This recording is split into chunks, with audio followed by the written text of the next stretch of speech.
warahmatullahi wabarakatuh.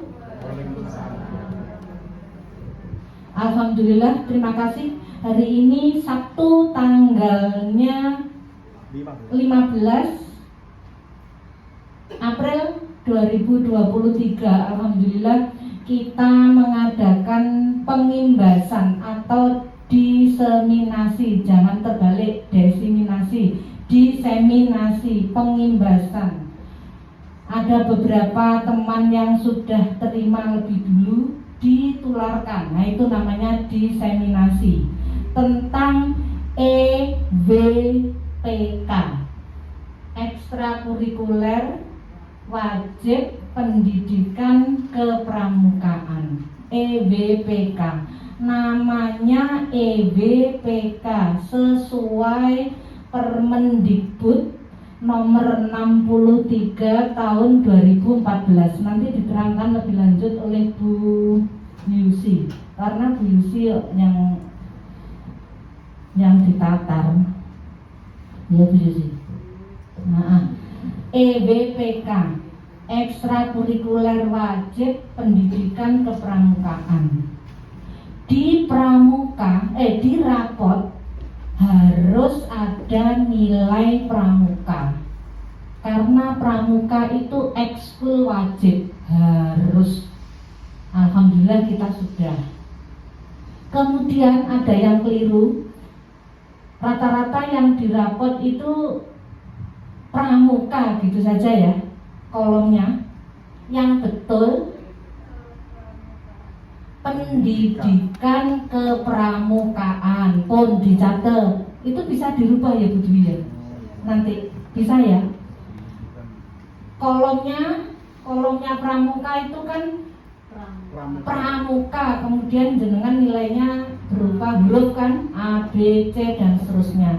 Mulai semester 1 jangan hanya pramuka, pendidikan kepramukaan pun pendidikan kepramukaan.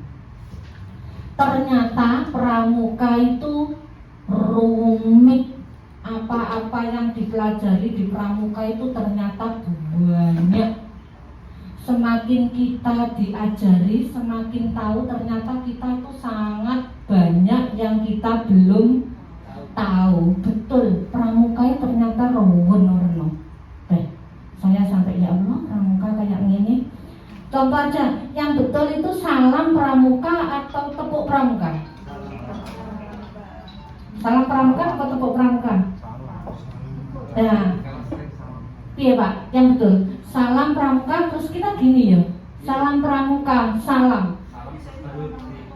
Ya, baru tepuk. Itu adalah khusus Jawa Timur.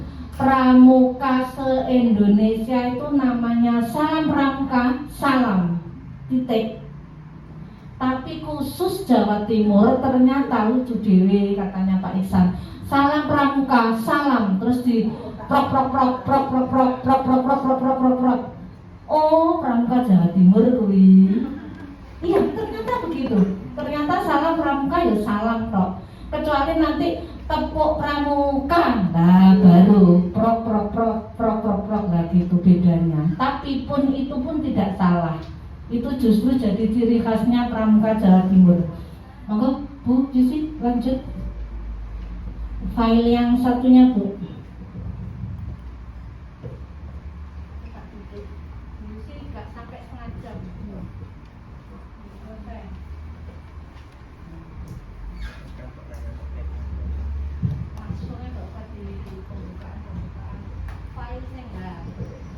Baiklah, untuk ini saya menyampaikan tentang ekstrakurikuler wajib pendidikan kepramukaan sekolah dasar dan menengah.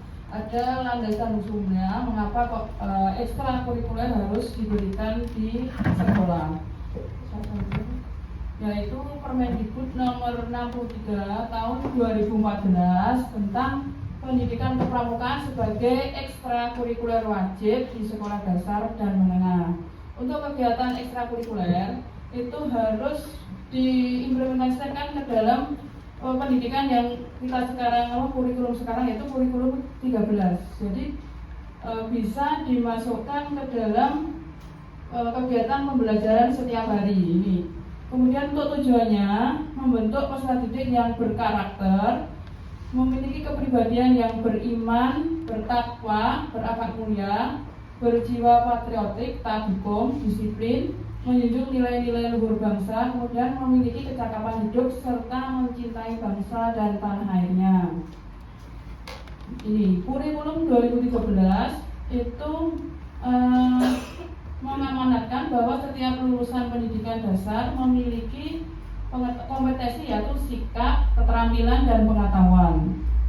Untuk selanjutnya, kegiatan pramuka dapat didesain atau dilaksanakan ketika kegiatan pembelajaran. Contohnya untuk misalkan kelas 3 untuk kegiatan pelajaran bahasa Indonesia, misalkan atau ini IPA, pelajaran IPA ya, misalkan menyebutkan tentang ciri-ciri daun, bentuk tulang daun. Anak-anak nanti bisa diajak keluar kelas mencari daun-daun, kemudian disebutkan jenis-jenisnya, bentuk tulang daunnya.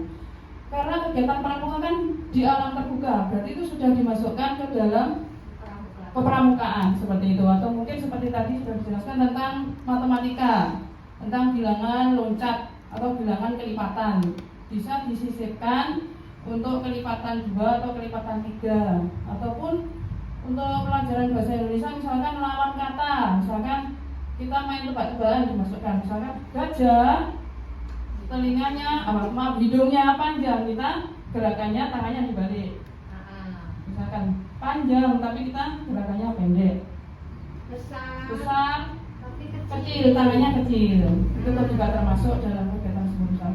Misalkan gini, contohnya ya, misalkan kalau saya bilang hidung, berarti gajah hidungnya panjang, kan kita mengucapkan panjang tetapi gerakan tangan kita pendek. Misalkan gajah hidungnya panjang, kemudian bukan telinga besar, semut badannya seperti itu, kita balik. Itu kan juga melatih konsentrasi anak. Misalkan nanti kalau ada yang keliru, kita suruh maju ke depan, misalkan diberi hukuman berupa menyanyikan lagu atau apa seperti itu. Kemudian selanjutnya lanjut saja begini. Pengelolaan ekstra pramuka di sekolah dasar yaitu wajib dikelola oleh guru bekerjasama dengan pembina pramuka di satuan pendidikan, yang mana pembina pramuka ini harus sudah memiliki minimal KMD tadi ya. Kemudian ataupun dengan dibantu pembina dari luar, misalkan untuk membantu kita dalam kegiatan ekstrakurikuler. Metode pramukaan ada bermacam-macam. Ada pengalaman model kehormatan pramuka, belajar sambil melakukan, kegiatan berkelompok, bekerjasama, dan berkompetisi. Kemudian kegiatan yang menarik dan menantang, dan kegiatan dalam terbuka ini tadi sudah saya berikan contohnya tadi. Kalau anak belajarnya tidak hanya di kelas, di luar kelas kan lebih menarik, anak-anak lebih menantang, biasanya lebih masuk materi-materinya itu. Jadi kita berusaha untuk mencari materi yang kita kaitkan dengan kegiatan kepramukaan, kira-kira yang sesuai dengan muatan-muatan yang ada di pelajaran, kita kaitkan seperti itu. Kemudian kehadiran orang dewasa yang memberikan bimbingan, di mana ini orang dewasanya adalah guru sebagai pembinanya. Kemudian ada penghargaan berupa tanda kecakapan.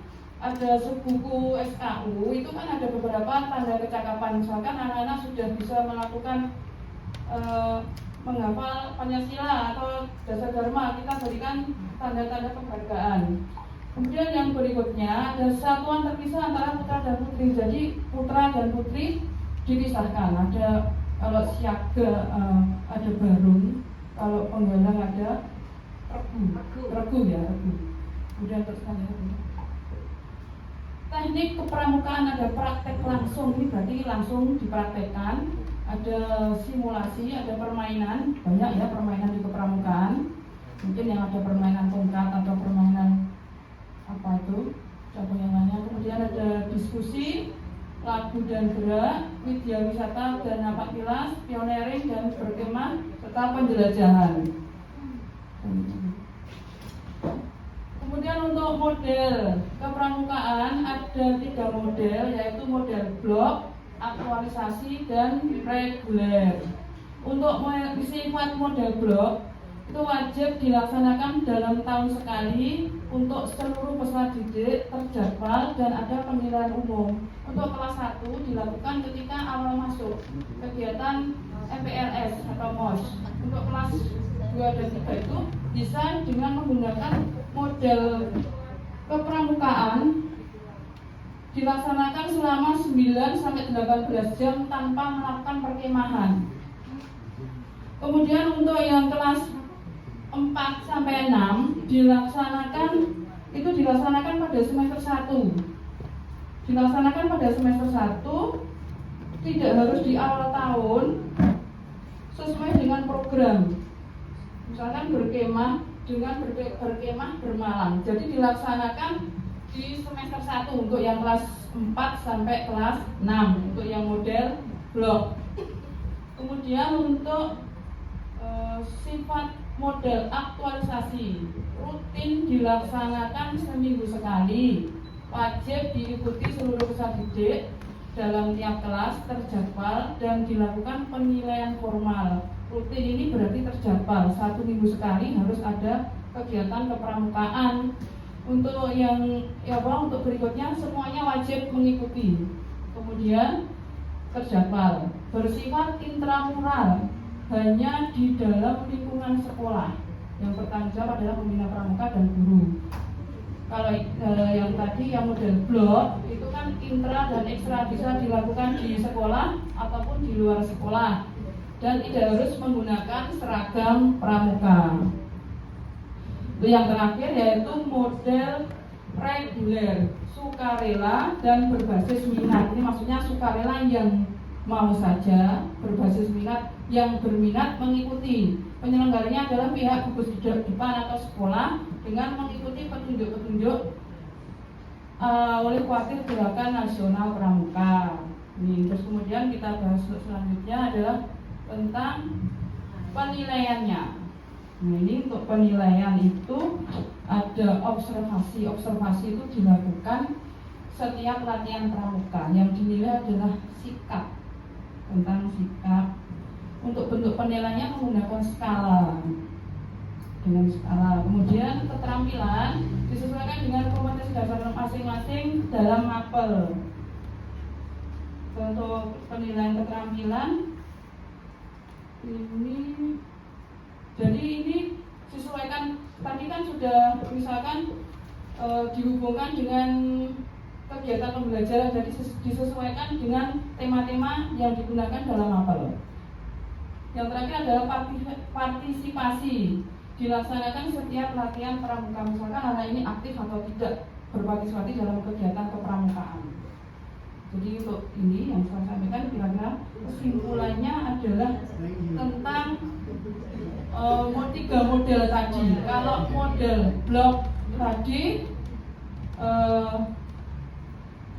dilakukan 1 tahun sekali di awal tahun pelajaran untuk kelas 1 dan semester 1 untuk kelas 4 sampai 6 dengan melakukan perkemahan, bisa di dalam atau di luar lingkungan sekolah. Untuk model yang kedua aktualisasi dilakukan seminggu sekali secara terjadwal, dilakukan di dalam lingkungan sekolah. Untuk yang model terakhir, model reguler, itu berbasis sukarela dan minat. Kira-kira yang dapat saya sampaikan ini, mungkin ada kurang lebihnya. Saya mohon maaf. Assalamualaikum warahmatullahi wabarakatuh. Waalaikumsalam warahmatullahi wabarakatuh.